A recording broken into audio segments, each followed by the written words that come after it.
Voici à quoi ressemble un switch Ethernet ou un commutateur, tout dépend de comment on veut l'appeler. Ici sur la façade avant du switch, nous avons 48 ports en Fast Ethernet qui sert à connecter des équipements, par exemple des PC. Et on a 2 ports en Gigabit Ethernet pour pouvoir l'interconnecter à un routeur ou à un autre switch. Derrière le commutateur, en général, on retrouve le port console pour pouvoir l'administrer et la fiche électrique qui permet de l'alimenter. La majorité des switches démarrent automatiquement dès qu'on lui connecte la lime. Si c'est un premier démarrage, il faut s'assurer que le câble de la console soit connecté et que le programme du terminal soit lancé avant de le brancher électriquement. Cela permet de surveiller le processus de démarrage. Car quand il démarre, l'ensemble des LED se mettent à clignoter et une série de tests se fait pour assurer son bon fonctionnement. On dit que le switch rentre dans un état de poste. Le poste est la première étape de déploiement d'un commutateur. Quand le switch fonctionne normalement, les LED clignotent en vert et en cas de dysfonctionnement, elles clignotent en orange. À gauche du switch, on peut voir 6 LED et un bouton mode. La première LED informe l'état général du système. Si elle est éteinte, le switch n'est pas sous tension. Si elle est verte, il est sous tension et fonctionne correctement.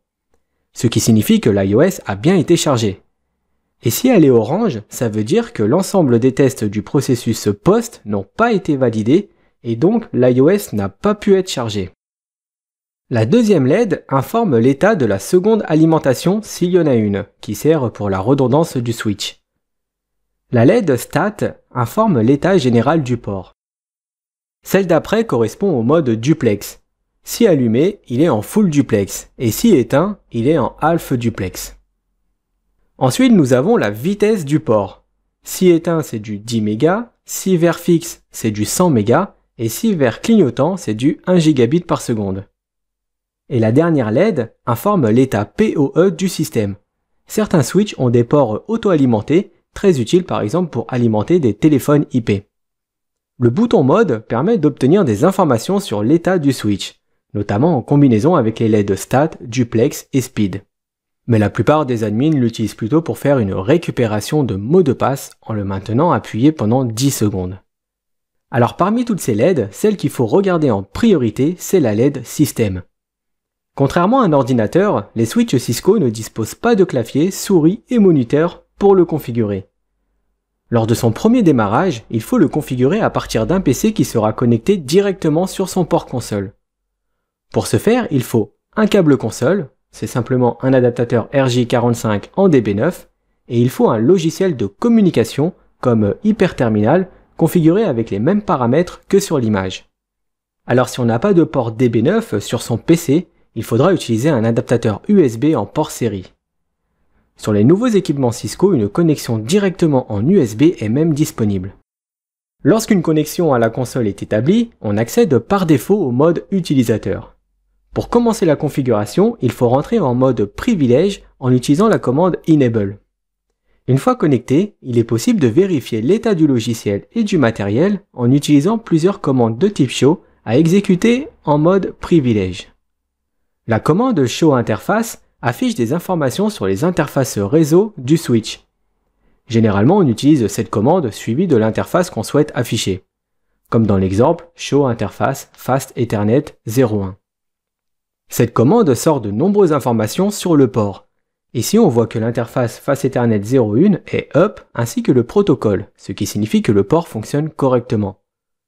On peut voir aussi son adresse MAC et qu'il est configuré en full duplex avec un débit de 100 mégas. La commande show version permet de vérifier plusieurs points intéressants, comme notamment la version de l'iOS. Dans cet exemple, il s'agit de l'iOS Release 15.0 SE3. Très utile si on doit faire appel au support. On y voit aussi le Switch Uptime, qui indique le temps de fonctionnement depuis son dernier démarrage. Pratique pour savoir si le switch a été redémarré. Ici, on voit qu'il a été redémarré il y a 15 heures et 30 minutes. La ligne Système Image indique la révision de l'iOS qui a été chargée au démarrage. La commande Show Running Config affiche le fichier de configuration complet du switch. On peut y trouver beaucoup d'informations comme l'adresse IP, le masque de sous-réseau et la passerelle par défaut. Dans ce cours, on va voir un peu plus en détail les différentes communications duplex. Le terme duplex est utilisé pour décrire un canal de communication qui peut transporter des signaux dans les deux sens, contrairement à un canal simplex qui porte un signal que dans une seule direction. Il existe deux types de duplex qui sont utilisés pour les communications sur un réseau Ethernet, le half duplex et le full duplex. La communication half duplex est un flux de données unidirectionnel, ce qui signifie que les données ne peuvent fonctionner que dans une seule direction à la fois. L'envoi et la réception de données ne se font pas en même temps. C'est similaire à une communication avec des talkie-walkie, où seule une personne peut parler à la fois. Étant donné que les données peuvent circuler que dans un seul sens, chaque périphérique dans un système half duplex doit constamment attendre son tour pour transmettre des données, ce qui provoque des problèmes de performance. Ce sont plutôt les anciens matériels comme les hubs qui fonctionnent en half duplex. Dans ce mode, si un périphérique transmet en même temps qu'un autre, alors une collision se produit. Pour pallier à ce problème, il existe une fonctionnalité qui s'appelle CSMA-CD. En français, ça se traduit par circuit de détection de collision. Ça permet de réduire les risques de collision car il va bloquer les PC qui posent problème pendant une période aléatoire avant qu'ils puissent retransmettre. Et le full duplex, c'est comme une communication téléphonique, car chaque personne peut parler et entendre ce que l'autre personne dit simultanément. Le flux de données est donc bidirectionnel. Les données peuvent être envoyées et reçues en même temps. La plupart des cartes réseau qui sont vendues aujourd'hui sont en full duplex. Si deux périphériques à chaque extrémité sont en full duplex, alors la méthode qui permettait de limiter les collisions, le CSMA-CD, sera désactivée. Voyons maintenant sa configuration. La commande duplex permet de configurer soit en half duplex, en full duplex ou en auto. L'option auto définit une auto-négociation entre les deux extrémités. L'image montre l'exemple d'une configuration duplex et de vitesse sur les interfaces face Ethernet des deux switches. Pour éviter les problèmes d'incompatibilité, chaque extrémité doit être configurée à l'identique. Dans cet exemple, les ports face Ethernet 0.5 et 0.3, ceux qui sont connectés directement à un PC, sont configurés en full duplex avec une vitesse de 100 Mbps. Et les ports entre les deux switches sont en mode auto pour le duplex et la vitesse. De cette manière, les switches négocieront automatiquement ces deux paramètres. Et pour finir, la commande show interface en mode privilège permet de vérifier les paramètres de duplex sur chaque commutateur. Cette commande affiche des stats et des états sur les interfaces du switch. Dans cette partie, on va parler de dépannage. Quand on tombe sur un problème réseau et qu'on commence à dépanner, il est fortement conseillé de documenter toutes les étapes que l'on suit jusqu'à ce qu'on résolve le problème. Cela permet de réagir plus vite si le même problème revient de nouveau. On va maintenant voir les principales commandes qui servent pour dépanner un réseau. La commande ping permet de tester l'accessibilité d'une autre machine à travers un réseau IP. Elle mesure également le temps qu'elle a mis pour recevoir la réponse. C'est ce qu'on appelle le RTT, qui signifie en français le temps aller-retour. La commande traceroute s'appuie sur le champ TTL des paquets IP. Chaque paquet IP possède un champ TTL qui se décrémente à chaque passage d'un routeur. On peut voir ça comme la durée de vie maximum d'un paquet IP. Lorsque ce champ arrive à 0, le routeur considère que le paquet tourne en boucle et donc il le détruira. Cette commande permet de suivre le chemin qu'un paquet IP va prendre pour aller d'un point à l'autre.